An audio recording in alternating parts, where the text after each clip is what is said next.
Hello, everybody, and welcome to episode 42 of EDH Takes. I am one of your hosts, Spencer Cook. And I'm Elijah Samuelson, and today we're talking about all of you people, the creeps out there. Mm-hmm. And ourselves, of course. Yeah. But today, realistically, what we're going to talk about is the two main creeps of Magic, which are power creep and its lesser known weirdo cousin, complexity creep, which is a bit newer to the scene in this discussion here. Yeah, Eli, why don't we define complexity creep and power creep, because it's kind of self-explanatory, but maybe we should talk about what we mean. So the more obvious one, power creep. I think I would describe power creep as cards getting more and more powerful over the years, potentially, phasing out older cards because they're not good enough. Kind of a creep towards a higher power as Wizards has to continually make cards that people want, because the idea is that people are going to want to play new cards, and if the old cards are better, you need to start making new cards better to play them. Yeah, I think this is more common in the competitive formats of Magic, where you have fewer options for cards that you can play. And so when something strictly better or just entirely better strategy comes out, it's much more likely to push something out because the decks are much more competitive and cards have to be as good as they can be. Yeah. Whereas in Commander, I think it's actually fairly unlikely that you have a card so strong that it completely pushes out something old. Maybe sometimes this will happen with a commander. Yeah. There might be a better, or you can hardly ever argue strictly better, but there'll be a better version of something. Yeah, maybe you're oh, this is the best elf, ball commander as opposed to an older commander or something, right? That could happen maybe. But, like you were saying, Eli, it's not always strictly better. There's differences, right? But one thing that I think is quite interesting is that for a long time, for many years, the primary format of Magic, the most popular format, was Standard. And in Standard, you don't have to suffer as much power creep, because over the course of the Standard cycle, when cards would rotate in and out, you're able to kind of do a power curve, where you kind of have a sine wave of cards getting better and worse and better and worse. But when you think about legacy formats, so Modern, Legacy, Vintage, and Commander now, it is or I suppose an Eternal format is what it's called. You kind of do have to keep printing better and better cards to some extent for people to be interested in them when it's the most popular format. There are large complaints about power creep in regards to the Modern format over the last several years. Yeah. I love Modern Horizons, but I'm glad I'm not a Modern player. Yeah. Modern Horizons brought a lot of cool cards to Modern, but it also invalidated a lot of older cards, I would say. Mm-hmm. Maybe it's not the best argument, but if I were to look up the price of a Tarmogoyf, Eli, what would you think that would be these days? Well, back in my day, Spencer, I remember opening a box of one of the old Modern Masters. Yeah. I think it was Modern Masters 3 or 2. There was one that was really big and popular. Mm-hmm. It was I think it was 3. And I bought a booster box of that with my ex-girlfriend. And we got a Tarmogoyf. And that was a big deal. Yeah. That was an expensive card. It was, I think back in those days, it would go between 80 and $100 for a Tarmogoyf. Yeah. Nowadays, I'm pretty confident, without looking this up, it is less than $10. I think much less than $10, I would guess. But the point, obviously cards will be good, and cards will wax and wane in playability. But the point is that as new cards come and kind of replace old ones, that usually is an example of power creep. Doesn't have to always be, but that's kind of the vibe. Yeah, so modern players, I'm sorry about your Tarmogoyfs. Hopefully you've coped on Ragavan, and hopefully those don't go down for you now. Why don't we do a brief overview of complexity creep now, just to kind of explain what that is. Yeah, so if this isn't something that you've thought about or ever heard about, complexity creep I would describe as the new trend of every Magic card being completely packed full of text. Yeah. Like, not having, like, any extra space on it. Like, things aren't just about, like if you got a creature, it's not just about having a couple of keywords. It's about when this enters, do this thing, if this thing, and, like, just crazy amount of stuff going on. Yeah, and, combinations of multiple mechanics. A card will utilize multiple evergreen mechanics. Then evergreen mechanics are like are things that appear in like every set, stuff like Scry and Trample. But they'll have like all those multiple things. new mechanics that at people haven't had the time to learn or are inherently complicated. So an example of a card with a high amount of complexity creep would be a card that maybe does something, and then it will transform as that's already a pretty complicated thing. And then it transforms into a card that is a saga. And then that saga is a complicated thing. And then some of the chapters of that saga also do complicated things. So it's like a trifecta of as much as complexity. We love the modal double-faced cards, the land ones, those are very simple because the land sides, they're lands. They're all the same. They don't do anything. Mm-hmm. They say maybe they enter the battlefield tapped. Yeah. That's pretty simple. And then the other side of the MDFC land is, at least our first time around that we got MDFCs with the Zendikar Rising, were fairly simple spells. Yeah, there were a few outliers that were a little bit more complicated. Like the one that comes to my mind is the red card where you put your hand on the bottom of the deck and then draw a bunch of cards. Which is, I still think, like, fairly simple. And that's maybe the more complicated. That's even the mythic rares one. amongst those. The white one, make 2 4/4 angels. Your other creatures are indestructible until your next turn. Yeah. Egg Awakening, like, return creatures with cost X or less from the graveyard to the battlefield. Yeah. The blue one, draw cards equal to the amount of cards in your hand. You have no max hands. Like, that's pretty simple, right? Like, all things considered. But when you start making MDFCs where there are full cards on each side, I think the first time this happened, at least the first time that I remember it happening, at least becoming prevalent, was when they printed the Deans in Strixhaven, where they would be legendary creatures or sometimes other things like a sorcery or whatever. They were pretty when you put like 2 commanders on one card, like on the front and the back, and they're both going to do pretty complex things, it gets a little tiring. This is actually good to bring up the Strixhaven Deans because as much as we love it, Plarg, so I think is a perfect example of not only the complexity creep, but maybe also the power creep, because Plarg was something that I had wanted for a long time. I had wanted a red 2-mana Rummager. Mm-hmm. And instead of that, we got Plarg, which is not mono red, so like there's still that to happen, but it is a Boros, which is perfect for me. Yeah. It is a 2-mana 2/2. So I just wanted a 2-mana 1/1 that just taps to Rummage. Because I just wanted like my Goblin Rummager. Because there'd never been one. We had Merfolk Looter, so I wanted my red Merfolk Looter. Pretty much that. And so we got Plarg, who is a 2/2 that taps to Rummage, and also has its other ability, which is not the most complicated thing, but kind of wordy. Like, it's not the simplest thing. It involves like randomly selecting a number too. No, it doesn't. It's 5 mana, tap it, reveal until you get a non-legendary spell that costs 3 or less. I was confusing it with Tybalt's Trickery for a moment. And then it flips. The other side, we don't even ever use that side.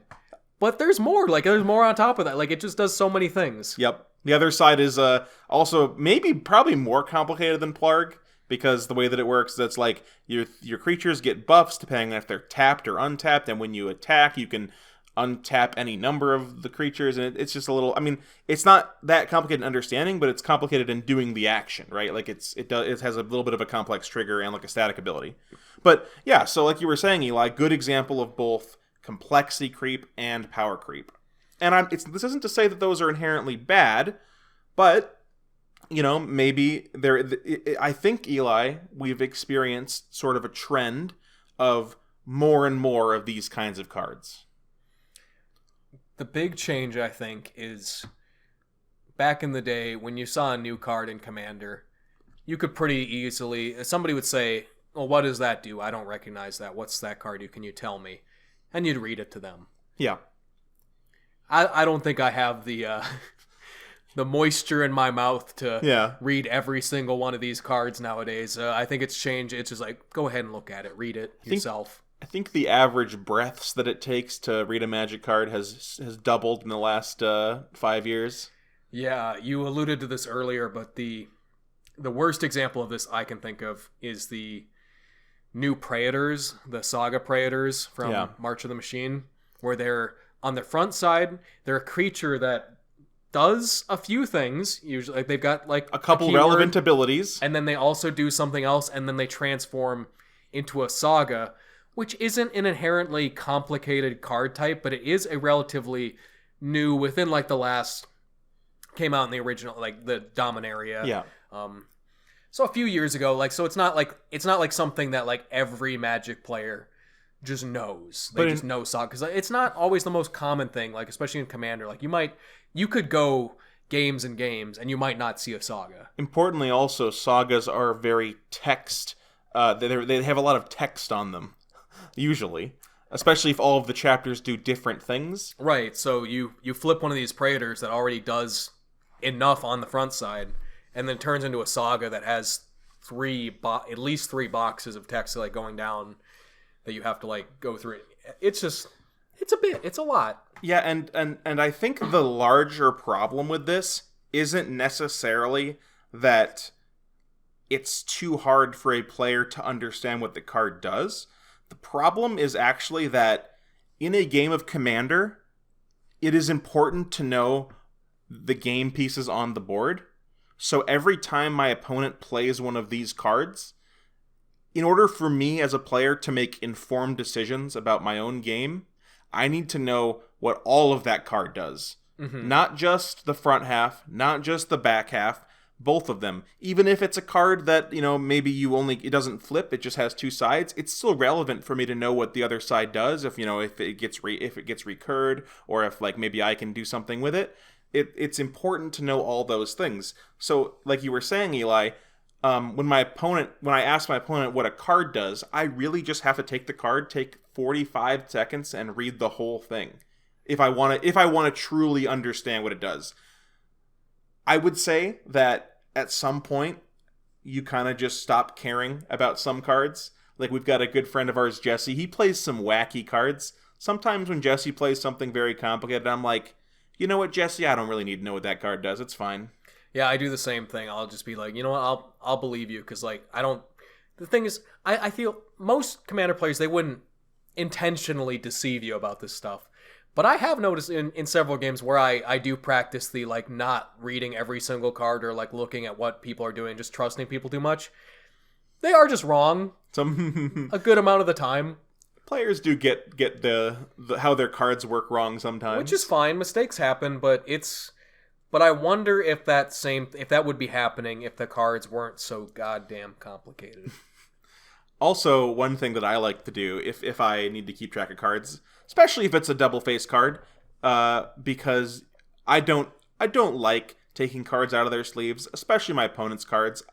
I don't like to have to take them out of my opponent's sleeves. Mm-hmm. So usually I'll just ask what the card's name is and I'll look it up on Scryfall or something, and that'll be it. But that I don't think that is a good sign. Like, obviously that's going to happen and we deal with that as Commander players. Like, oh yeah, sure, looking up cards on your phone, sure, whatever. But at some point that gets a little exhausting, I would say. Mm-hmm. So that I think, Eli, probably those are our main concerns with complexity creep. Yeah, and people might say, well, I got you here. Double face cards have been in Magic since original Innistrad. And I'd be like, yeah, that's true. But I went back and I did my homework here. I looked at all, because I've been playing since then. Like I was there when this happened. And I've never like noticed those being like a problem in my life in Commander before. And I looked at all of these cards. In the original Innistrad set, there were 20 double face cards. In Dark Ascension, there were 13. So we had 33 in that original block, because there were none in Avacyn Restored. They did away with the double face cards. Mm-hmm. And most of those cards are at the common and uncommon level.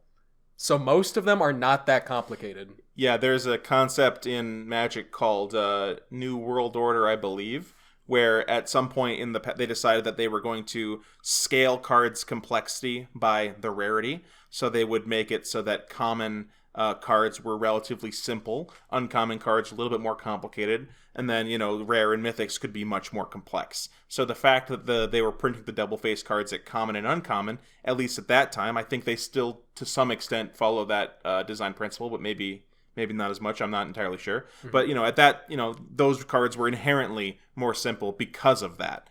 I know there's like, I don't know, there's like, I guess if you want to be contrarian, you could say like, okay, yeah, the Garrick Planeswalker was a little bit complicated because it had a weird mechanic. Yeah, probably the most complicated from that original block, and that one was a mythic rare. Yeah.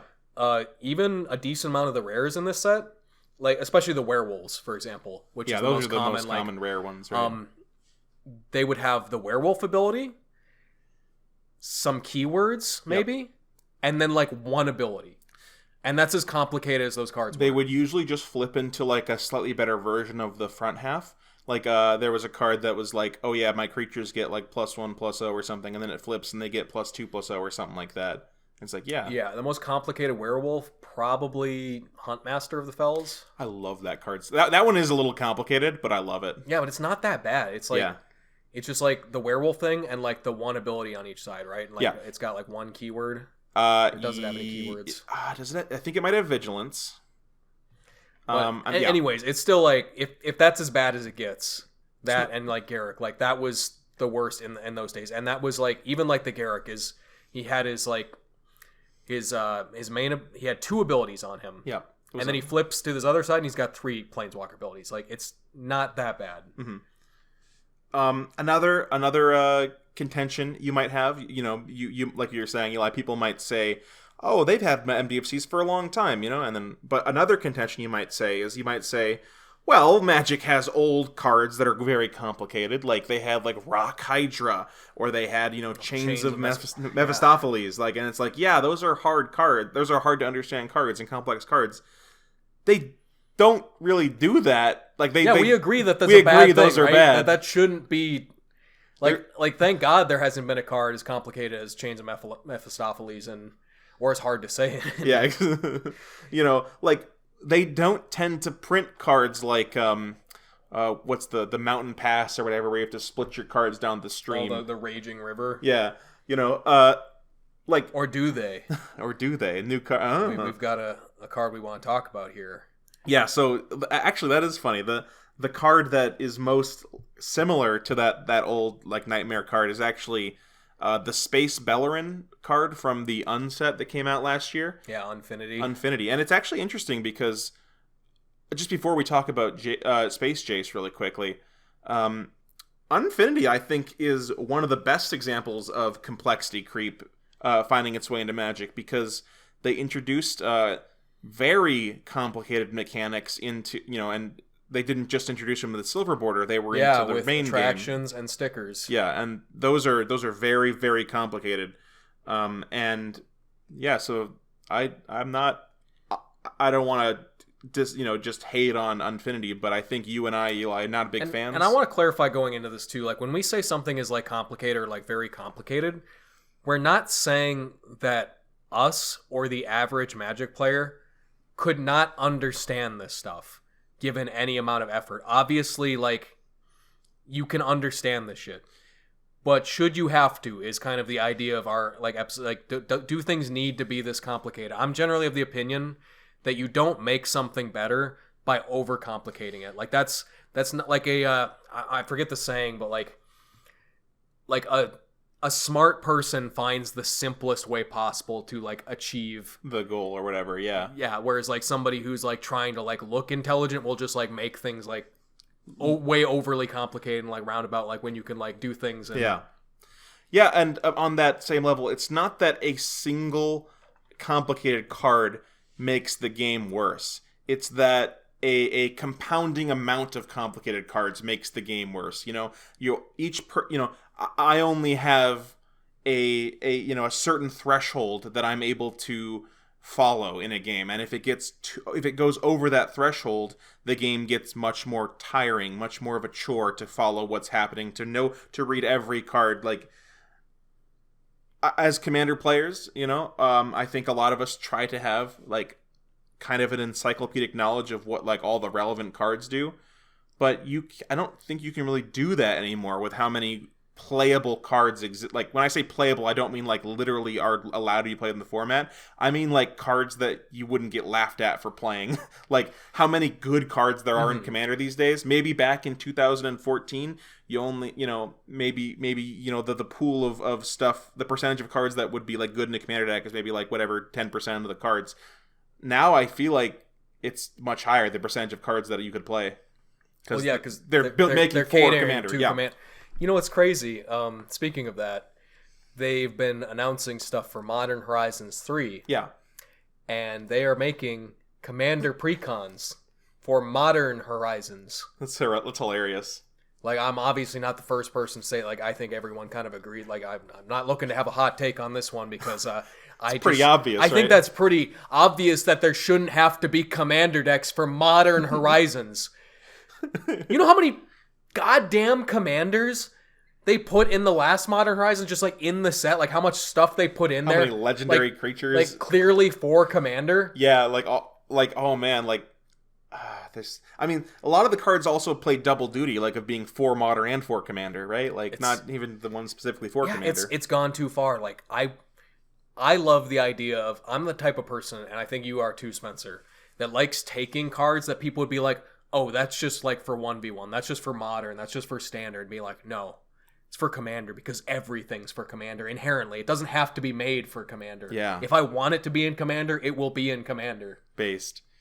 Yeah, I definitely, like, this isn't to say that we dislike cards that are designed for Commander. Obviously, when Wizards prints a card that we like that's designed for Commander, we're going to be happy, right? Obviously, it's like, oh, that's cool. Like, I appreciate that.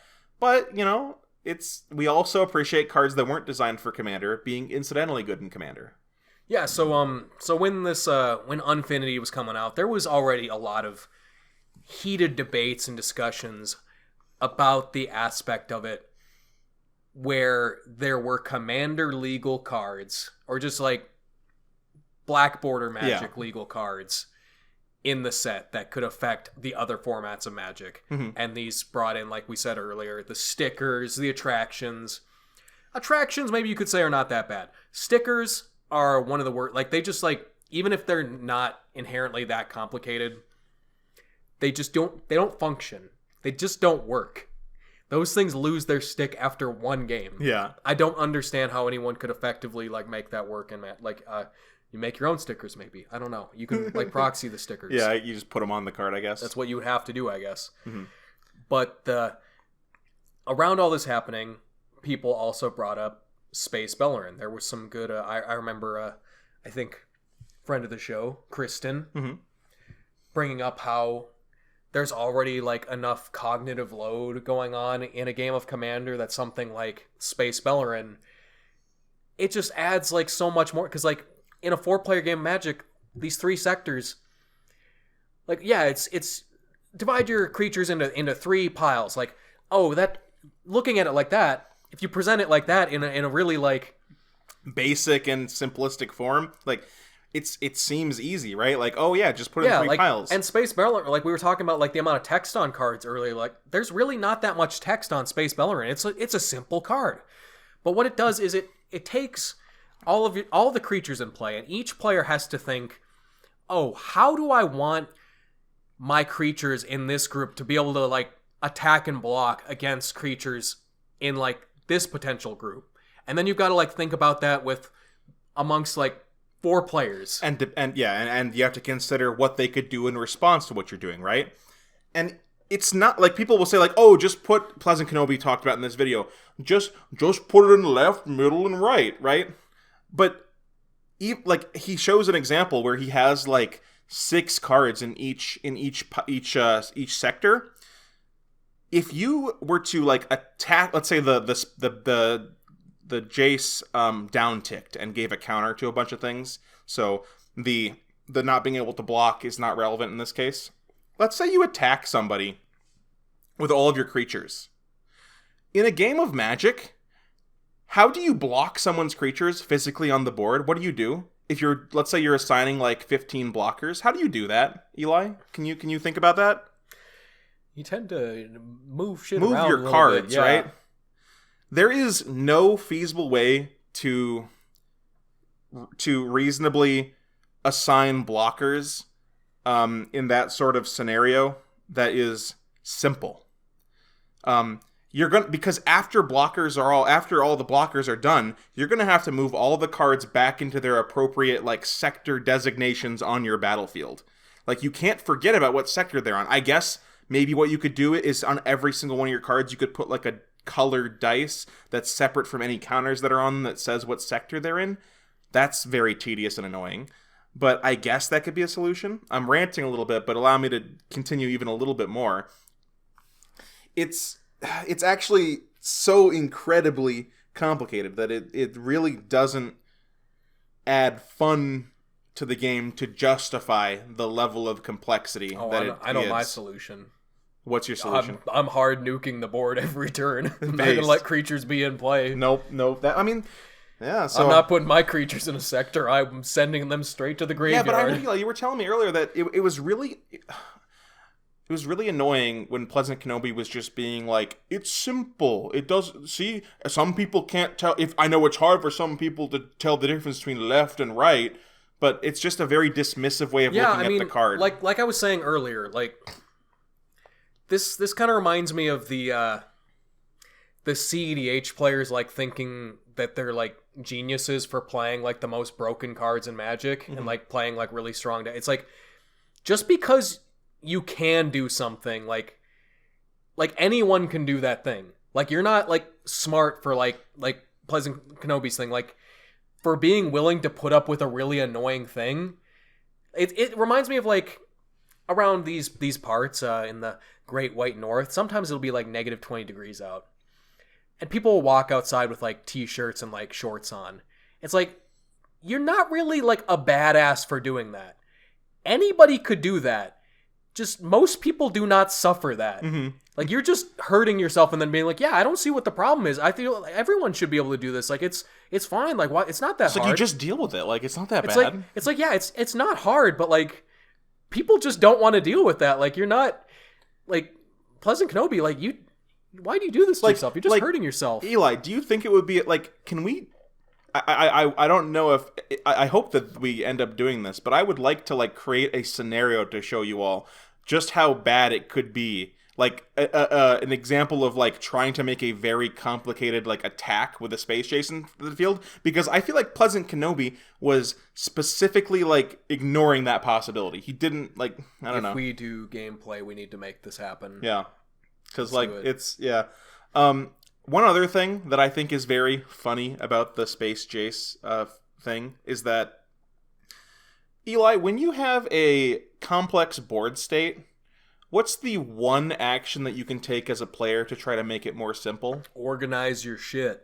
Yeah. So if you organize your creatures by what has summoning sickness, what doesn't. But actually, Spencer, the sectors make it more organized because there's 3 different categories now. So it's like you're playing Commander. It's like, oh, I'm gonna put my mana dorks next to each other because then it's like there's kind of like an order to the madness, right? Just put them all in the same sector. And it's like, no, that might not be the strategically good decision. Who cares? You're being a tryhard. If I have 3 creatures, my opponent's going to attack me. I need 1 in each sector, so I can't get attacked. Why do you care so much about like being able to like probably block your opponent in a way that like keeps you alive in the game of Commander? Why do you care about that so much? Yeah. Why are you so sweaty? It's just fun. It's space chase. It's fun. It's wacky. It's fun. Just do whatever, bro. It doesn't matter. Just do whatever. Why do you care about winning the game? Yeah, it's. I know you could probably go into depth about every complicated card in Magic and be like, and do like a some sort of probabilistic calculation in your head and try to figure out what the best play is at any given time. But Space Jace is definitely one of the worst offenders of that. And again, the fact that there probably are more complicated cards than that, that's not a good thing. No. Like that's not like an own or like an argument. That doesn't like destroy this. It's like, oh, what about this? What about that? It's like, do people play those cards? Do we think illicit auction is good? Do we think that Wheel of Misfortune is a good thing? I think everyone agrees that is a kind of a terrible card design. Yeah. Eli, I don't know if we have this later in the notes, but maybe we should bring up secretly choosing effects. Now that you mentioned Wheel of Misfortune. Yeah, that's another thing that I think complexity creep there. It doesn't seem that complicated, right? But it adds an element to the game that was not necessary before. Like, you need to figure out some way to secretly represent an answer. Yeah. Which could involve, like, sure, everyone's got a phone. You pull out, like, notes on your phone or something, or, like, you write something down. Or everyone, like, holds a die in a certain way that works. But I don't like that either. I had somebody suggest that to me at one point for, like, how to do that. And I'm like, that doesn't seem great, because you could pretty easily, like, manipulate the die, like, in your hand. Like, I'm like, no, you should just write stuff down for those. Which I don't think is good, because personally I don't like having to, aside from using it as like a life counter, I don't like having to use my phone in a game of Commander. I think the game is better if, I'm with Josh Lee Kwai on this, if you take out your phone at the Commander table, I'm going to slap you so hard across the face that you fall to the ground. Or God forbid, maybe you have to walk into another room and tell a third arbiter, a third party, that what your choice is or something, because you don't have phones or anything, or pens. But yeah, they've made secretly choose cards in the past, but I think continuing to make them is a mistake. I will give one exception. I think the new card, Prisoner's Dilemma, is kind of funny. Yeah, how else would you make that card if you wanted to simulate that specific dilemma? How else would you do it? It's very on the nose, and I actually have a bit of sympathy for that card. This is the one time this year you'll hear me being praising something and being positive. I like that card. You better savor it. We'll give that the pass. If they do, I will allow, because this is clearly very important to somebody at the casual play design team, I will allow you one secretly choose card per year. And I feel like that's very charitable and generous. Anything beyond that, and there will be consequences. If Wizards wants to develop a card that is the trolley problem, where I have to decide whether I throw a train at my opponent or or let the train continue on the path it's going at my other opponent, I will let that slide. But outside of that, that's just how it is. If you wanna make a card about, if you should be compelled to give up your kidney for a stranger who needs one, go ahead, Wizards. That's fine by my book. But on, like you were saying, Eli, try to keep the secretly choose effects to a minimum. I think that's good. One a year. They've used it already. They have. So no more. No more, please. Please. If it's some card for like some universes beyond that I don't care about, you can sneak one in there. I won't see it. All right. Yeah. If you can hide it in some product I don't care about, you can try and sneak it past me. All right. I'll give you that one. If it gets past me, that's on me. If you're able to put the cheaty face in play, I'll let it slide. But if I find it, though, like I said, there will be consequences. And you won't like them. I can't be responsible for what Spencer will do to you. Mm-hmm. All I'm saying is you better lock your headquarters doors. Anyways, because I might give a stern talking to you. The last thing I want to say on complexity creep, unless you have anything else, Spencer, is like we kind of talked about, like the 4-player aspect of Commander, like already making things pretty dang complicated already. Boards are pretty hard to keep track of. But do you feel like just the legendary creatures, like we talked about the Strixhaven Deans and like those new Praetors, but are the legendary creatures just getting kind of complicated? Yeah, I do. Like, maybe, like, there were older legendary creatures that were a bit complicated, right? Like, what is it? Is it Guafa Hazid? Is that the one that makes the sand soldiers or whatever? Or no, what's that card? That's Hazazon. Well, I don't feel like that one's that complicated. Yeah, I guess the wording was weird. He just makes sands when he enters equal the number of lands you control, and then if he leaves, you lose them. Yeah, I guess that's not that bad. Those legend commanders are all fairly simple. My point when bringing that up was just that, like, they had older cards that kind of had abilities that did something as opposed to just being vanilla creatures. Yeah, which was not okay. Yeah, was at the much. time. That was power creep at the time. That was big complexity creep. but the point it didn't is, just have banding. It had it did things that impact the game. the point I was trying to make was that those were relatively rare at the time. And now, obviously having cards that do things is good, right? Like, you want to have a card that has an ability that does something. But it feels like we get so many commanders, and they all are so unique that they do something that you've either never seen before, or they do it in a more complex way than it has been done in the past. As much as we like to shit on this design because it has gotten repetitive and a little bit lazy, and I think it makes for some very boring decks sometimes. You know what a great commander design is? Tatyova. Yeah, very simple, right? Whenever land enters a battlefield under your control, draw a card, gain 1 life. That's all it does. Very strong. It does a lot of things. It's so strong and it's so simple. Like that's an example of finding the simplest possible way to do something incredibly powerful. I'm trying to think off the top of my head right now to think of an insanely complicated commander aside from those Strixhaven Deans and but there's just a lot of commanders lately that they're like I was saying earlier, they've got their entire text box from top to bottom. You know what's a good example of a complex one? It was a pre-con card. It was the Izzet Thunder the musician. It needed to be erotic because it was wrong. Yeah, that is a very complicated one. It's do the thing, and then depending on how big the thing is, do 1 of 3 different things or whatever. Yeah, that's a good example. Yeah. Yeah, just the sheer amount of commanders being made. If you are making that many new commanders and you want them to be functionally different, it makes sense that they're going to make some stupidly weird and complicated ones.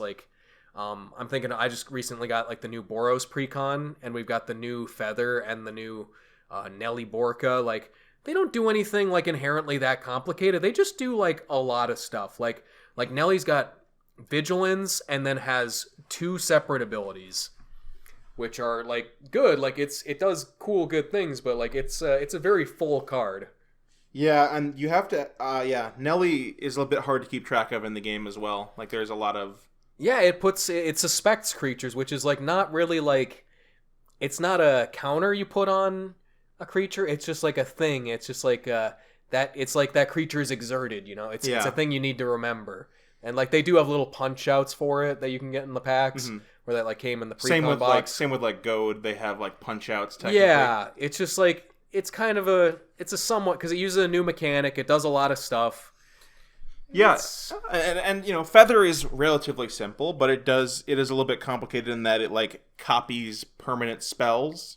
Mm-hmm. It's it can copy auras, and it's a little bit complex, but I wouldn't say that's overboard. Because I know you mentioned Feather. But yeah, so I think some these commanders, there's just so many of them. I think that's really the main thing, is that when you have so many commanders, you have a much larger number of complex things. And I think, it's a hypothesis I have, I don't have any proof for it, but I think Magic players tend to, more than not, gravitate towards complex things, because they're I'm smart, I want to do something wacky, I want to do something tricky, so I'm gonna play the weird and difficult to understand commander, right? I think that is a thing that maybe it's not a ton of players do that, but I think some of these complex commanders maybe have more representation than others. Yeah, an example of an old school Boros commander might be Bassandra, Battle Seraph. Does 3 simple things down the line, each taking up a sentence or less. And then nowadays you get again, coming back to Strixhaven, which I feel was an example of just a really overcomplicated set. Yeah. Hoffrey Ghost Forge. Mm-hmm. That's a really strong card. Oh dang, is a little bit complicated. Yeah. Oh, another one that comes to mind also from that same set is the Mia that flips into it's the MDFC has the Planeswalker on the back half. Yeah, Mia and Luca. Yeah, I think the Mia. So The Mia has that ability where you draw a card if your stuff is targeted, but I think it also has like if a planeswalker hits attack. Yeah, if a planeswalker you control is attacked, like you put a loyalty counter on each planeswalker. And then you draw a card if they target any of your stuff. And then the back half is like, a full planeswalker with 3 abilities. Not the most complicated, but an MDFC commander, right? So we kind of mentioned that. But yeah, do you wanna kind of transition more to finishing up the power creep discussion? Yeah, let's talk a bit about power creep, but I've got a crazy proposition because we had worked on a document about power creep a couple years ago at the start of the podcast. We were going to talk about some stuff from the recent Commander Legends because there were just a lot of crazy strong cards coming out of there. We got like Jeska's Will, we got the old Hull Breacher, rest in peace, but not really. You've got the Jeweled Lotus, you've got the Opposition Agent. Yeah, a lot of strong stuff introduced to the format. But I'm going to take the position, and maybe we can argue about this a little bit. Is power creep generally, regarding Commander at least, that big of a deal? Because I believe, well, many people might complain about like the format getting faster, or like new cards pushing out old things, or things just being like too strong. I believe that there's a healthy aspect to power creep where oftentimes how power creep is shown in Magic is just by making old unplayable cards slightly better, or even putting them into the realm of playability. For example, we oftentimes in new sets for like the draft format, we will get like a strictly better version of a card. It might be like, oh, we got a new pacifism, except this time it also stops. It's like the old version, arrest. Like we got like 2 mana, stop attacking, blocking, and activated abilities. Or it might be like some step beyond that. Or maybe now it's like enchant permanent and it stops like planeswalker abilities too, like enchant creature or planeswalker. Yeah, or the more recent design of just like take old card and staple onto it, make a treasure. Yeah, or like make a investigate, make a clue token as well as doing the thing or whatever. Yeah, like the most I feel like one of the most powerful like power creeps that you could do to like a common or uncommon is just like take an old effect and just add on to it some variation of draw a card. Yeah. And if you can't do a full card, make it like draw a card for like investigate. It's like draw a card, but you need to pay more mana to it. It's like or like impulse draw or some variation of that. Like or loot or something. There was always like back in the day it was like make an effect but like add scry 1 on it or something. I don't want to get into the scry discussion, but I tend to not like those as much as like the other effects. But besides talking about that, one card that I think is kind of interesting and it falls under this category, and it's not power creep in the sense of like it's not like a very strong commander card or even other format card. I like the card Giant Killer, because I don't think there's ever been a time where a tapper creature has ever been like playable in Commander in the past. Yeah, and God do I wish, but well, maybe with that new blue-white commander, the Hilda, the Ice Queen Witch, whatever, that's kind of fun. But... My point is, like, the what, like, Azorius Lawbringer, I don't know the names of the cards. There's, like, a bunch of 1 mana or, creatures. Gideon's Lawkeeper. Gideon's Lawkeeper, yeah. Like, they have some ability that taps an opponent's creature. I think Giant Killer is a cool way to kind of make a slightly better version of that effect. It's a rare...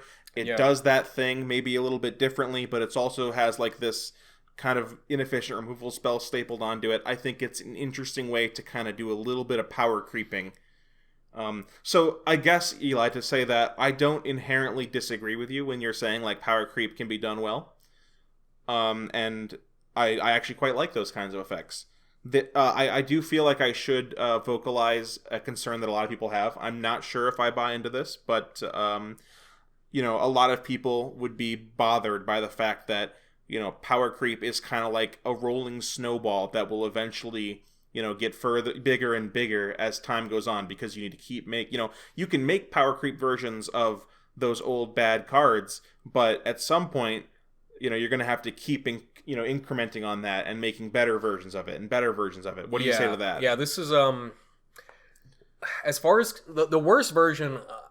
The worst scenario imaginable to me for like power creep is and I don't know a lot about this subject, but would I be incorrect to say that competitive Yu-Gi-Oh is a terrible example, or like Yu-Gi-Oh as a game is one of the worst examples of power creep in a game? Yu-Gi-Oh do be having some power creep. I mean, some people. I'm not here to say Yu-Gi-Oh is a bad game because I actually really like Yu-Gi-Oh, and it has a very interesting. Like it. Yes, it is very power creep. Mm-hmm. That to answer your question, it is a very very power creep. Right, game, like how common is it that the old like original like few sets of Yu-Gi-Oh that any of those cards are still playable if they haven't been like banned. Yeah, because like the good ones have all been like banned out, right? Yeah, with few exceptions of cards that were essentially printed like in Magic, how we have cards in Alpha that are beyond broken and we can never do them again. They have that in Yu-Gi-Oh. So they have cards, that they have like cards that are like, oh yeah, like a 0 mana Thoughtseize or something, right? And Yu-Gi-Oh is broken. And but yes, none of the old vanilla monsters or like the bad traps or spells. Much like in Alpha, you're not gonna play most of the cards besides like Land of Werewolves or whatever.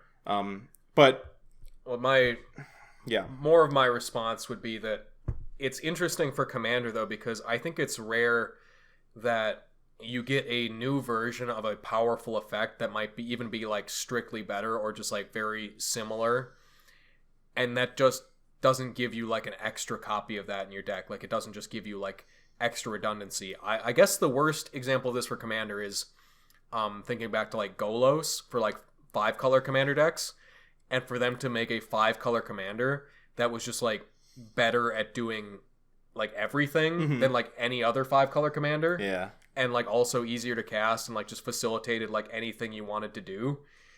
That might be one of the worst examples. Oh, I've got an idea of a thing that does that. Not for a commander, but like for cards, right?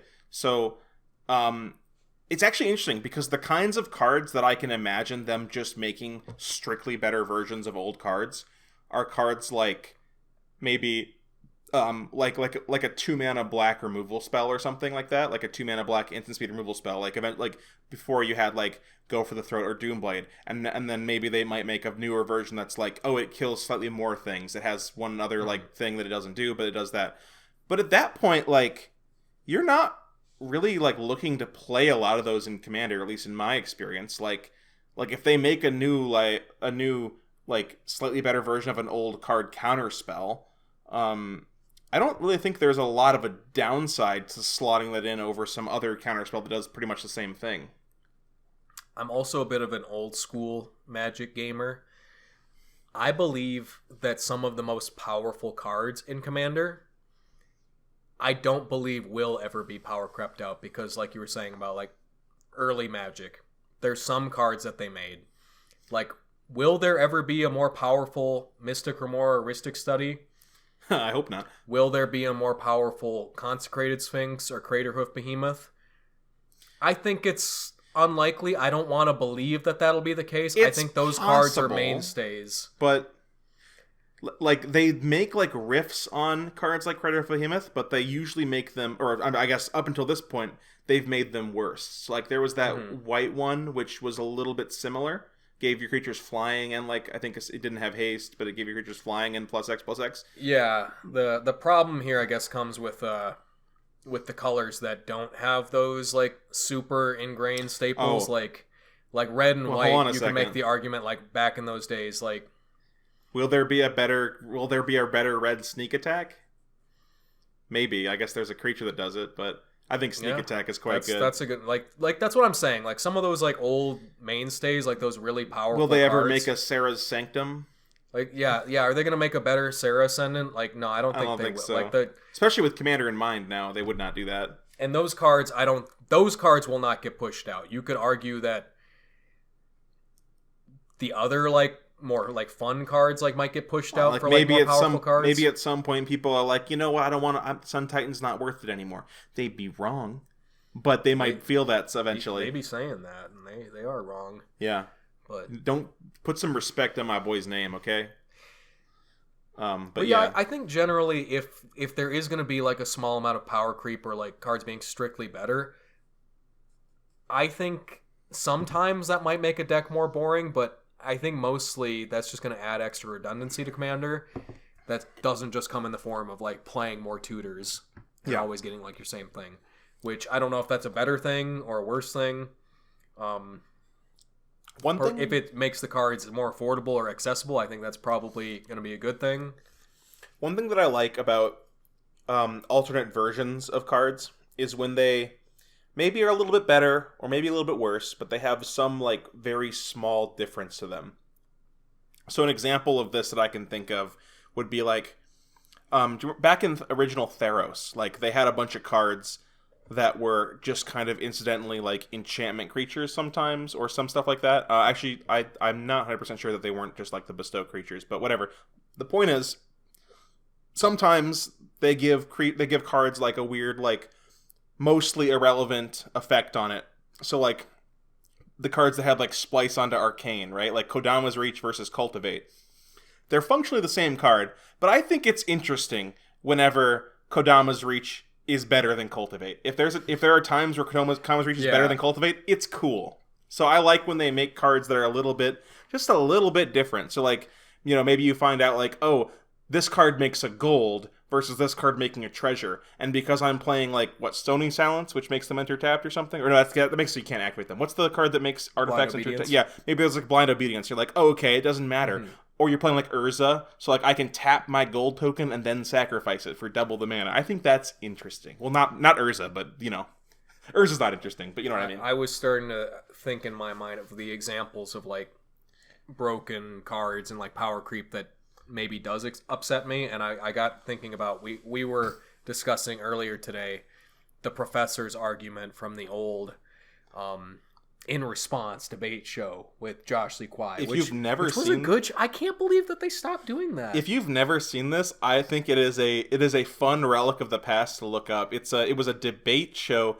that the professor and Josh Lee Kwai did like several episodes of. It was interesting. Look it up. In Response. And in one episode, the professor was bringing up how the creation of new cards for Commander creates these Commander staples that just go in every deck and become like an auto include, such as like Command Tower being a land that like, unless you're playing a monocolor deck, there's not really a reason not to put that in your deck. Mm-hmm.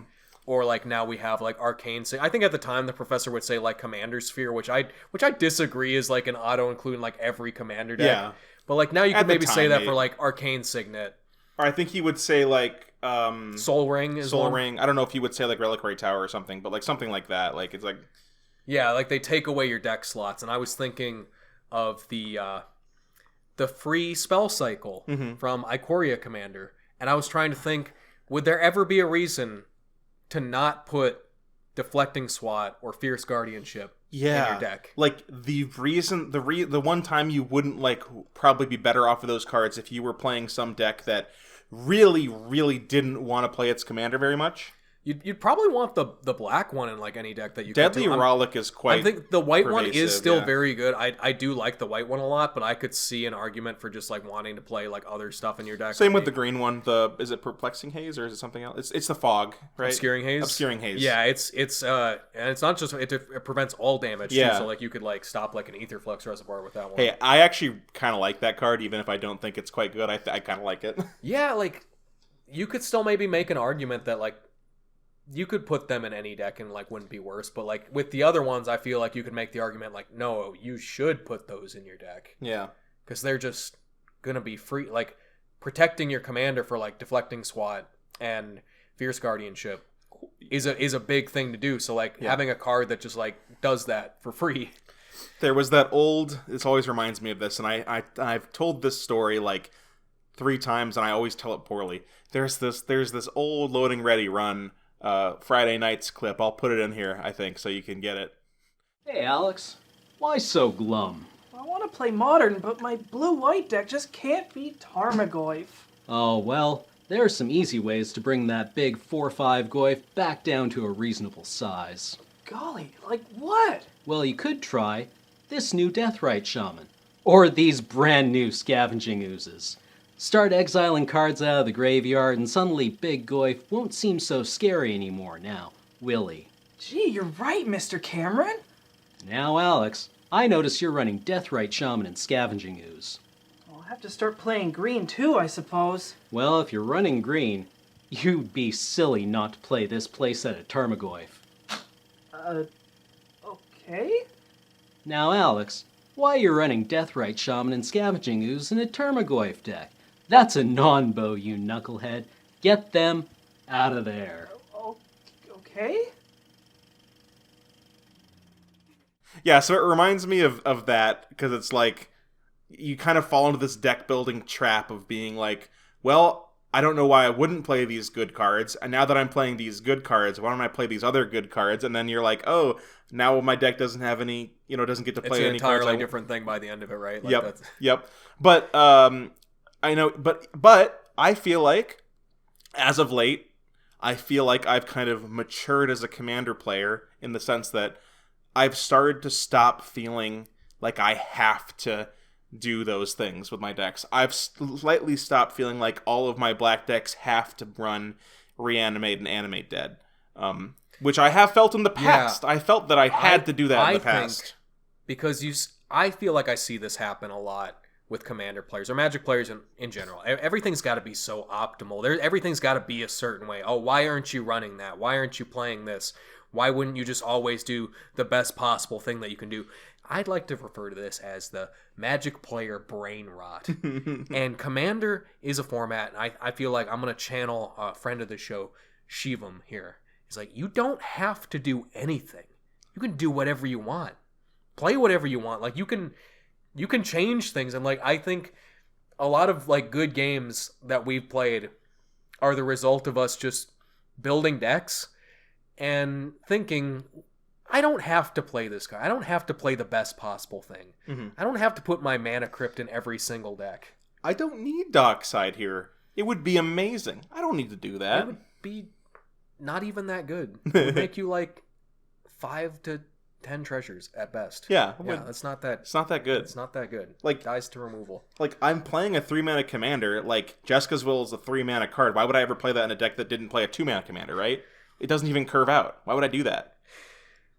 Yeah, and you get this problem of thinking, like, I should just play the most broken stuff in every deck, but, like, you're robbing yourself because you're just playing the same stuff all the time, and sure, you can make, like, wildly different decks to try and avoid that, but I have this problem. All I make is Boros decks, so I play the same cards a lot in a lot of decks, and just because I want to do that, but lately I feel like I don't have to do that.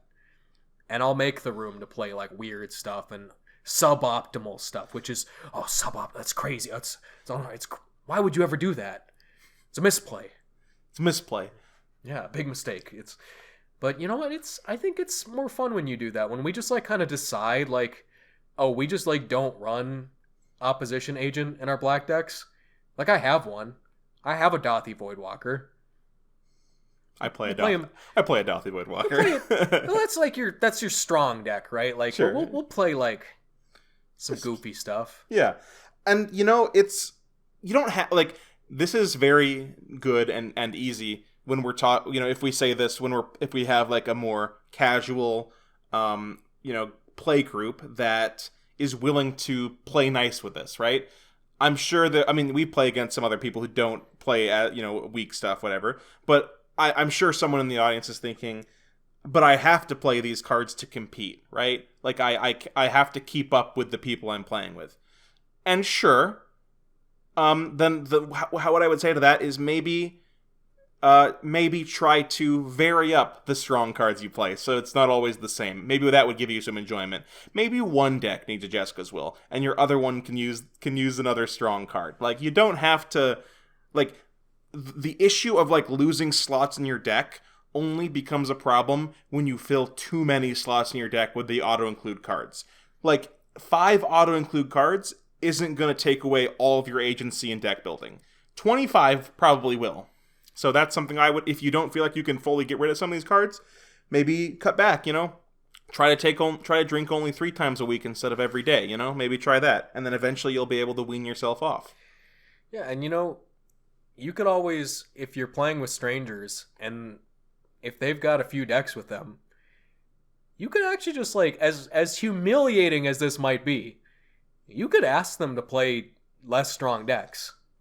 You could do that. You have the option. Like, you could just be willing to admit, like, you want to play, like, lower power Magic, and that's probably why you're playing Commander.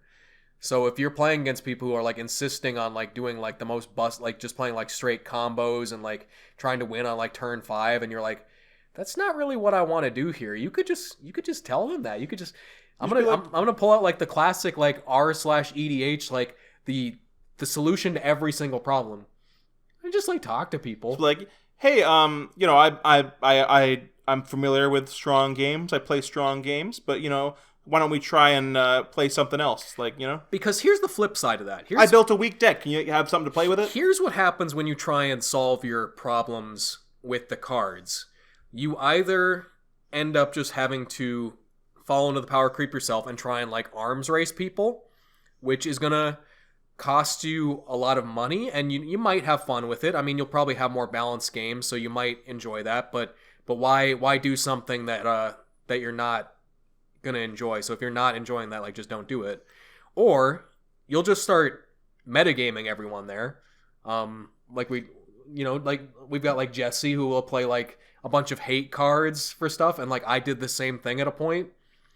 At which point, like, you can make, like, the hate bear deck, and, like, you can, like, counterplay, like, and this is what I think a lot of Magic players, like, might want to, like, tell you to do, is just like, oh, like, there's a response to everything in the game, like, you can just, like, counterplay them. It's like, well, in that case, you can all just be having a bad time.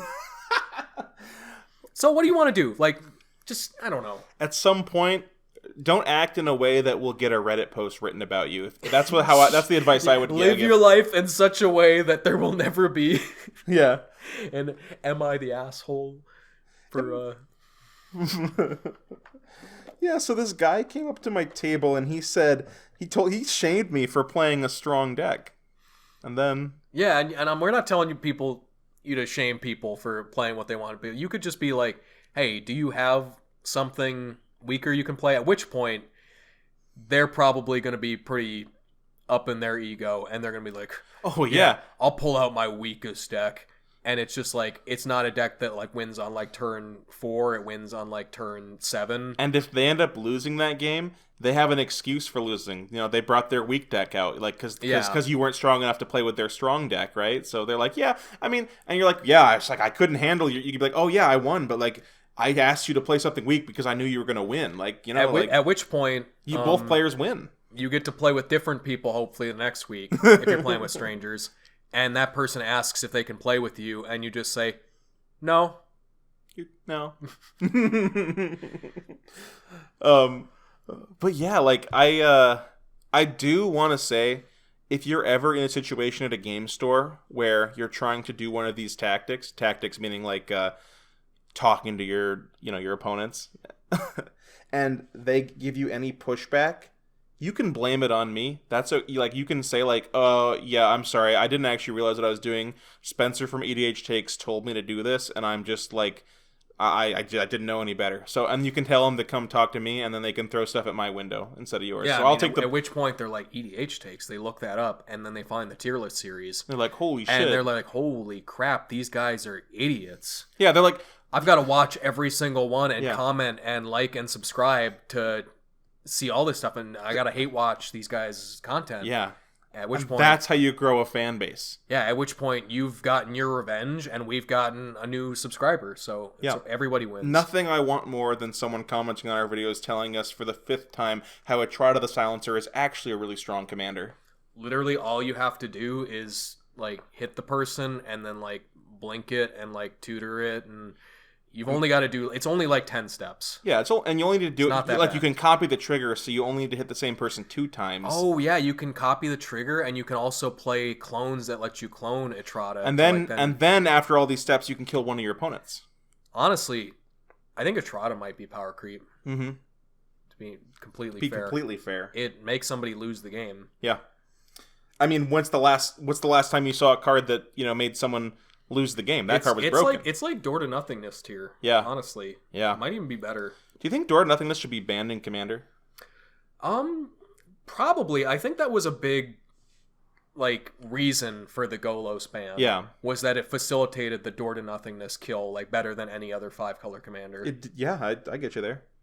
So and people like door to nothingness though, so they couldn't see that one go. Mm-hmm. So Golos really died for the sins of... It's like back when they banned Painter Servant instead of Iona. Yeah. It's like, and then they were like, never mind, we changed our mind. Actually, Painter Servant can be free, and now Iona's gone. Yeah, so there's a chance that that Golos could come back if we ban Door to Nothingness. If the community turns on Door to Nothingness. Yeah. I feel like we would need to also like first get our coalition victory back. Yeah. And then we can like then we can do the swapsies. Yeah. Golos coalition victory wouldn't be a problem. I mean, it's only one color, right? It's fine. It's not a 5-color coalition commander. Victory. It dies to counterspell. Yeah. Exactly. But anyways, the last thing that I want to touch on for power creep. Do you feel like power creep is like they're trying to like correct for like White and like Boros in the last few years in a way that like has maybe gone a little bit far sometimes? Because like I was really happy back in the day, and they just keep giving us more and more. Yeah, so one of the things that I think happened with Boros, and I think you would agree with this, Eli, is that before Commander was the format of Magic, Boros tended to lean itself more to strengths in a 1v1 format, right? Some of the strategies for Boros were like, tokens or aggro or stuff like that. And then as Commander became more of a format, there were still ways to play Boros in a strong way. Maybe you had to be a little more creative to do it back in the day. But Wizards definitely tried to make more and more powerful cards that fit kind of the Commander axis, the multiplayer axis, that people wanted to play.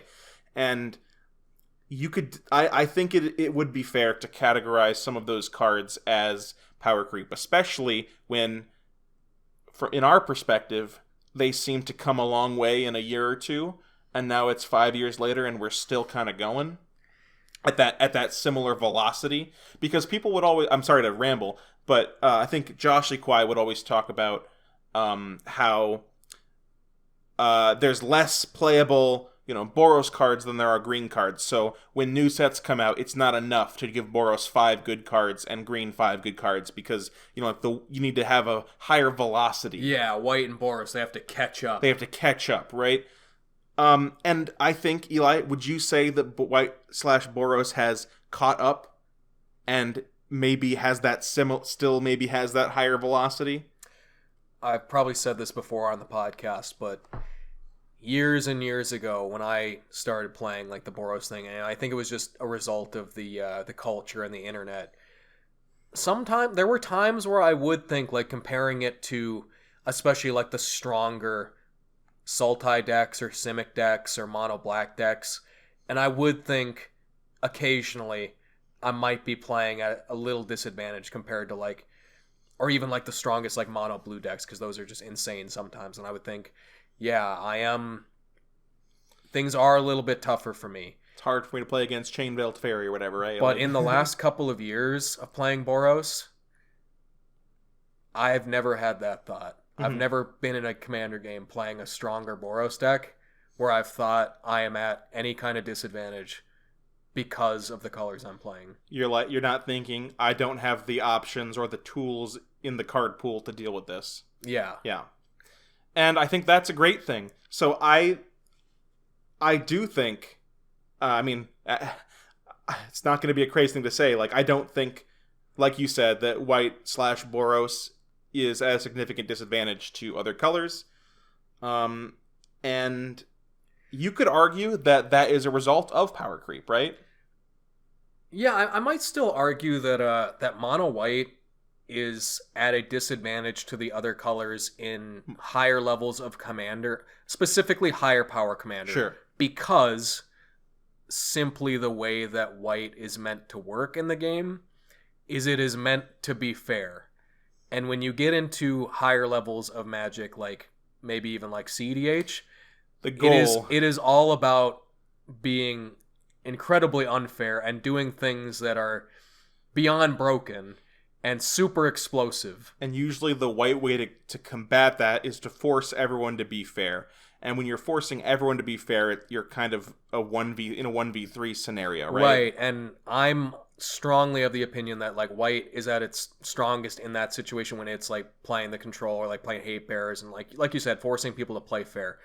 But that is putting you as like the control player in a commander game. Yeah. And I just do not think that control is like something that is primed to do well in commander. If I had to choose like a seat to be playing in a commander game, I don't think I'd want to put myself as the player responsible for stopping everything, right? Like as the quote unquote the control player.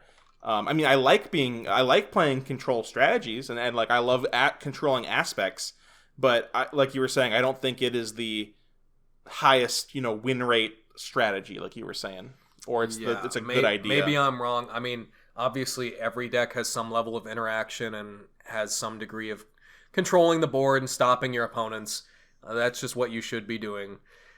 But if that's like your entire thing, I tend to believe that proactive decks are stronger in Magic in general. And for the most part, with a few exceptions, mono white decks in higher power level games tend to fit that strategy. Like obviously you could say like, oh, but I can play like a light pause combo deck, or I can play a Heliod combo, right?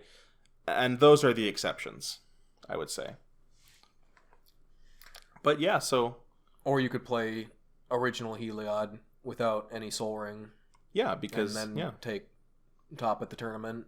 Yeah, you could do that. You're a Magic god. Some good lore. Well, but, speaking of the CEDH players, we've got a return of drama. An old favorite. Magic Twitter drama. Woo! You've all been waiting. We've been avoiding... Like, I don't use my Twitter really anymore, Spencer, aside from on the computer. But I saw people in the Commander Replay Discord talking about this thing, and I had to go onto Twitter and see what was going on, because it was a big conversation in the Magic community. There was recently a CEDH tournament, and well, I don't know if this was the finals, or Spencer, do you know like the details of the situation? It was I believe a semifinals match. It was not the finals. It might not have been the semifinals, but it was leading up to the finals. And in the finals, the player in question did not win, I don't believe. The Treasure Series 11, which I'm not a CEDH person. I don't know anything about. Not sure how relevant that is or not. I'm of the belief that that tournament commander just shouldn't be a thing, because I think in Commander inherently just does not work like this. I agree with that. And this story, I think, is a perfect example of that. I've had many experiences at local game stores that make me... I have adamantly expressed to my game store that my opinion is that any sort of prizes on the line for Commander games is... detrimental. It makes the game much less fun. I'm talking about casual Magic, I suppose. So don't get mad at me I'm not trying to shut down your CDH tournaments, but I do think that makes me at least have a lot less fun. Mm-hmm. But sorry, you want to explain what the situation is? I'm gonna give the basic. I'm not gonna give like the whole details of like so and so played this and then that. Like I just want to like give the basic idea of this story. So Kai, Fervent Alchemist, on Twitter, at Fervent Alchemist, tweeted out this tweet. We're lying in CEDH tournaments now? Crazy. Lying isn't against the rules, but we're not talking about that. And then posted this less than a minute clip of the end of the game, where my understanding of the situation is Kai had the option to interact with his opponent. It was, I believe it was his opponent's turn, and they were doing some stuff. And Kai had the option to interact, but maybe wanted to like keep the interaction up for like something else. And we're like kind of like thinking like, oh, maybe I'm going to do this. And then the opponent said, well, I'm not going to win. Which at which point I think allowed, I think it's either like a Grand Abolisher or like a silence effect to resolve. Sure. Something that like prevented any further interaction on this guy's turn.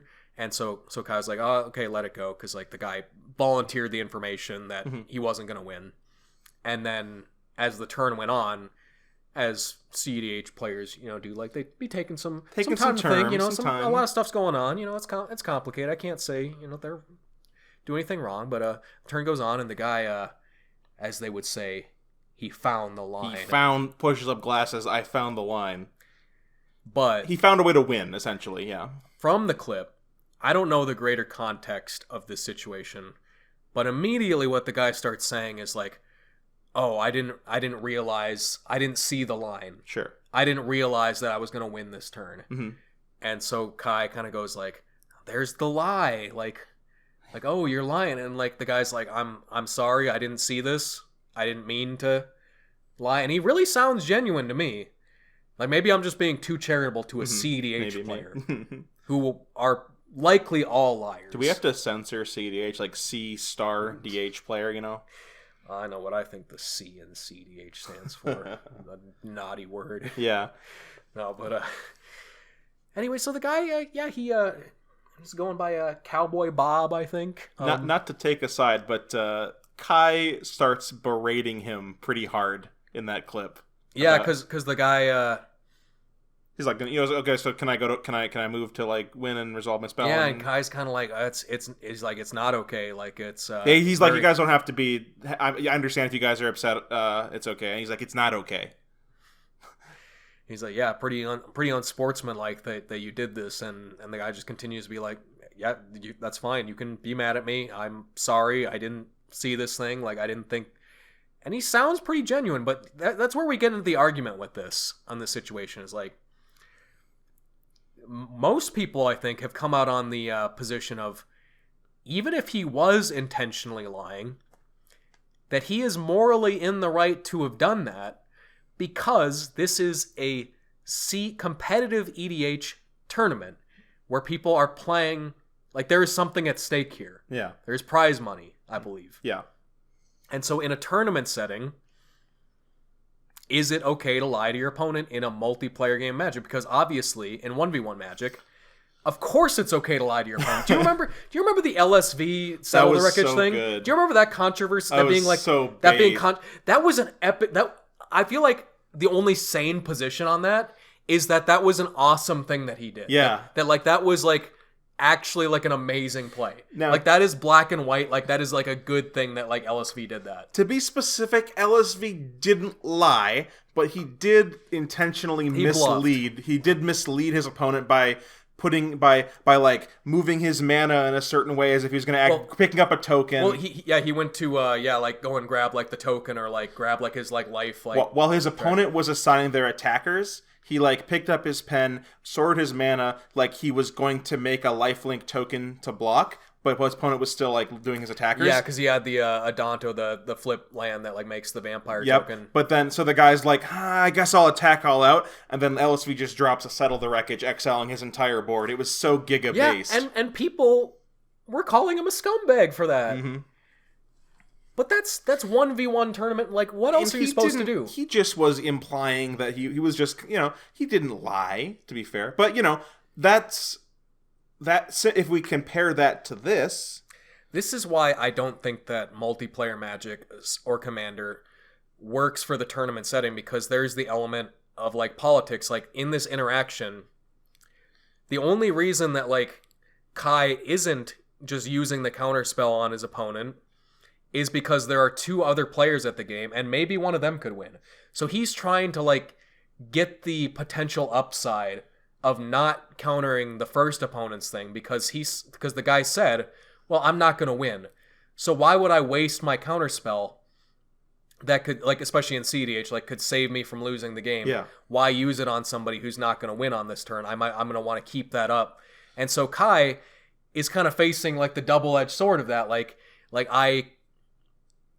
I want to, like, be able to believe him. Like, I want to get that, like, free value, like, out of, like, the politics of him saying, like, oh, no, it's when you're playing, like, a game of casual Commander, yeah, and you go to, like, play something that seems scary, and you go, like, well, this isn't going to be your problem. This isn't going to attack you. Like, I promise, I'll leave you. Like, you're trying to negotiate. Yeah. Like, there's some politics to it. I've seen a lot of people talking about how this situation is like the skill of Kai being, knowing whether he should counter the thing or not. Like, that's the point of the game. Like, he has to make that decision. I'm not obviously. I think, as is evident, Eli and I don't want to speak for you entirely, but generally fall on the side of the other guy, not Kai. Do you remember his name? Cowboy Bob. Cowboy Bob, generally. That being said, there is an interesting conversation to be had, I think, about there was he brought up Kai brought up the sportsmanship, right? Do we feel like Commander has some sort of inherent like sportsmanship as a difference with like competitive Commander, sorry, for money, has a difference in sportsmanship to 1v1? Because if a player said, no, don't kill my commander, I'm gonna do something really cool and you'll win the game anyway, what the fuck are you're not gonna listen to them, right? So how do you feel about this idea of sportsmanship? I've heard Kai, to be fair to Kai, I'm not saying exactly, but I've heard him responding to some people saying like something along the lines of it's, you don't, like, you want to make for a, isn't it important to like make a good environment? No one's going to want to play with you again, stuff like that. Is that important for a competitive competitive for money tournament? Here's how I initially felt about it, because I heard people talking about this and like presenting it in like a very like biased way, like in favor of Kai and like anti-lying. And for the purposes of like casual Commander, and I would even think like for my purposes like CEDH, if somebody, like, if I had the option to like interact with somebody and they were like trying to say like no, keep that up for like my opponent, like I'm not gonna try and win, like I promise, like if they said something like that to me and I was like, oh okay, like they're not gonna win, like they want me to like interact with like this other person instead, like they're getting something out of that, they're like, I would have to be like, okay, they wouldn't lie to me about that probably. Like, I'll believe it because I want to get something out of that too. Like, I don't want to have to use my thing if I don't have to. And then if they were like, went to their turn, they were like, they went on with it, like they resolved their silence or Grand Abolisher, and then they were like, haha, idiot, I got you. I'd be pissed off. Like, oh, of course you'd be mad. Like that'd be, I feel like that would be a little bit scummy. Mm-hmm. That's not what happened here. I mean, I think that's what Kai thinks happened. Because he's like, there's the lie. Like, I'm not the kind of person that's going to say that's going to like harp over the definition of what a lie means, but I think very obviously in this clip, Kai is implying like malicious lying, not just like a falsehood, right? Yeah. So that's not my takeaway from the situation. I could be wrong. I don't have omniscience. I can't cast any spell for free right now. So but the vibes tell me that the person wasn't intentionally lying, but it could be wrong, of course. Yeah, but also, I guess I would be upset, and I would never trust that person again in that situation, which is kind of the issue. It all comes back to, like, the social contract, like, aspect of Commanders. Like, you do unto others what would be done unto you. So, like, if you start doing that thing, and that just becomes, like, the meta at, like, CEDH games, and it develops into this, which is why I believe that this CEDH is just, I don't think it's a good tournament format, because if you're gonna involve the aspects of like feelings, table talk and like politics, but also lying is like the new meta and the strategy, why would you ever discuss things with the table or like politic with people if you knew that was always going to be an option? That like you would just have to stop doing that, right? It's like playing like competitive professional Secret Hitler or something.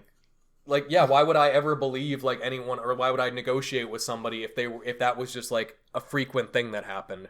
So that's why because I think people have generally come out on the side of that is okay because it's a competitive format and it's a tournament thing. It is okay that person lied about that. Like, even if he was like, not to say malicious, but like purposefully lying. Sure.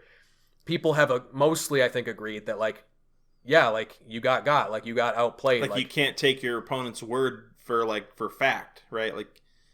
Like you can't trust someone in a competitive game to look out for your best interest, right? Right, and that's I think a very fair argument, right? Yeah. I might not like it, but that's why I don't like competitive Commander, like as like a tournament format. I just don't think it I works don't like like getting got like that, but that's what the game incentivizes, right? I don't like the aspect of that, and also like competitive commander. Like, yeah, that's why we what, don't. Yeah, what if I'm playing in a 4-player game and there's one other person that is like kind of my friend, or actually is my friend, and he's gonna and split there's the prize money or and something. there's not even that, but there's like 2 strangers, and I'm like thinking like, okay, I can either flip the game so that this stranger wins the game, or that my friend might have a better chance. You're of like, winning oh, the I game. like that. Like you're dying or something, or you're gonna lose. You're like, oh, I'm gonna actually just help my friend as much as possible because I think that people would probably say that's bad sportsmanship, right? They would probably say that, and it is, but like, it's not really like that's not like. I don't think that is like against the rules, or I don't think like that there's you can really make a good argument against that, right? And it's why it's a flawed format, I think. yeah, because people make human decisions like that. So like, if I have that option, like, unless I'm specifically trying to not look biased, or like if I'm worried that people are going to make those accusations, I'm probably going to do what I can to like help my friends. At which point, if people like turn on me and say like, oh, you are biased, like you were a kingmaker in this, I push up my CEDH player glasses and I go, actually, I analyzed it from like, I had like a 65% better chance of winning the game if I messed with this opponent rather than this person. And then I can just like dig my heels in and like have that perfect logic machine moment and be like, well, actually, actually, you're just not looking deep enough. You don't know my deck list. You don't know my hand. You don't know what I'm thinking. I actually did the calculations right now, and you are wrong, and I am right. do my 20 tweet thread. So yeah. But yeah, it's an interesting situation. I think I come out on the side of Cowboy Bob here, but I also don't like the idea of blatantly lying in a game to win the game. But it is a tournament setting. It's competitive. It's playing against strangers as far as I know. I don't think these people knew each other. Will they ever interact again? Possibly. I guess like I don't know how large like this competitive scene is. Will Kai continue to dig their heels in and say, well, you can't ever trust this guy, and will that have negative repercussions on this guy in games? Will people just not trust this person because of that? Maybe. Does Kai feel like he has to publicize this because otherwise there are no repercussions? I feel like he probably does. Yeah, so it's like I don't know. That's my guess. It's a very gray situation, but I'm generally not in favor of lying. Let's look at this. I mean, he doesn't have the most Twitter followers, but 3,000 followers and having a lot of inroads with the CEDH community, and having a lot of friends in there, which I think a decent amount of them actually did disagree with Kai, but trying to send hate against somebody because of which I feel like was not like we've talked about CEDH players in our last episode, Spencer. Yeah. There's much worse things a CEDH player could do. Well, I don't know what... Yeah, true. I don't know what Kai was thinking because the video makes him look like an asshole, I think. He's being very... Like, obviously, he feels like he's been wronged, but he's, like, coming at the guy really hard. Like, shaming him, I think. But maybe if you have a different perspective, it doesn't come off that way. Yeah, well, no, it's an interesting morality test because... if someone wrongs you, that give you the right to be vicious. Some people do believe that there are actions you can take that just like regardless of like circumstance. There are no bad actions, only bad targets.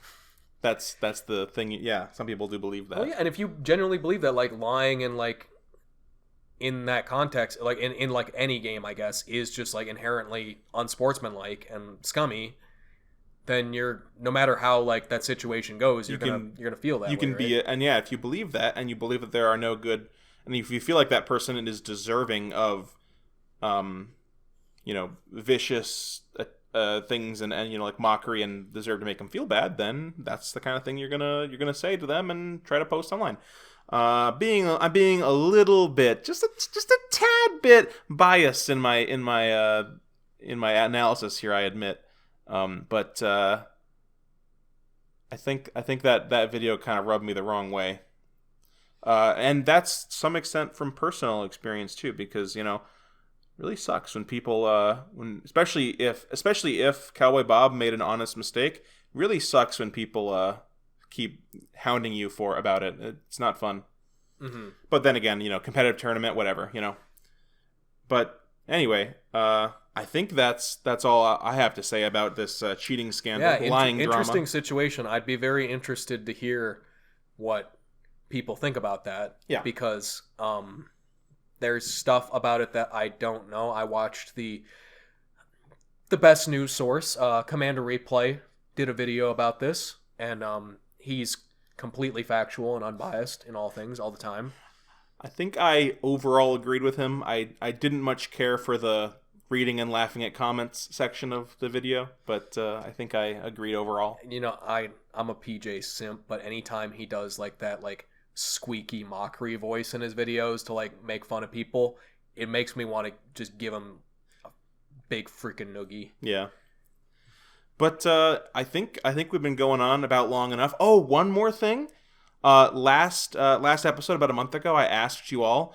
I said I was going to put out a tweet, and we were going to answer a question from the fans this week. So I'd like to put that tweet up on screen. And Eli, would you like to address these questions? Oh yeah. Anyway, thanks for watching the show, guys. Hey, I'm here in post-production, and my joke fell flat because I actually totally forgot about a question we did get, so sorry about that, and I'll answer it now. What Rule 0 exception or house rule would be the funniest to just make an official rule? I talked with Eli about this. My answer is that I think it'd be really funny if everyone had to pass priority manually in the game. And Eli said if you complain about getting attacked, you just take 10 damage immediately. So, thanks for the question. I appreciate it. We had a fun time recording. Yeah, please like, comment, subscribe. Tell all your friends. Tell your family. If you have any family members that have trouble with turning off their television, if you could just put this on while they're much like. Do you think we should start like a Twitch channel where we just stream reruns of our podcast so we can have our fans go and watch it so we can fund our next EDH Takes extravaganza? Also, and let us know, too, if you want to see EDH Takes Commander gameplay. I might have the hookup with somebody who has equipment to help us out with that. But just know, it's not going to be your father's Commander gameplay. Oh, it's going to be so much better, yeah. Yeah. Well, fully unedited. No, I'm just fully unscripted. Wink. Yeah, please let us know your takes on the Kai situation with Cowboy Bob. Yeah, we'd Whose love to side hear. do you fall on? Where does your allegiance lie in the CEDH Civil War? Of virtuous, good sportsmen-like players, or dirty, filthy liars? Thanks, guys. Yeah, thanks for listening. We'll see you again soon, hopefully.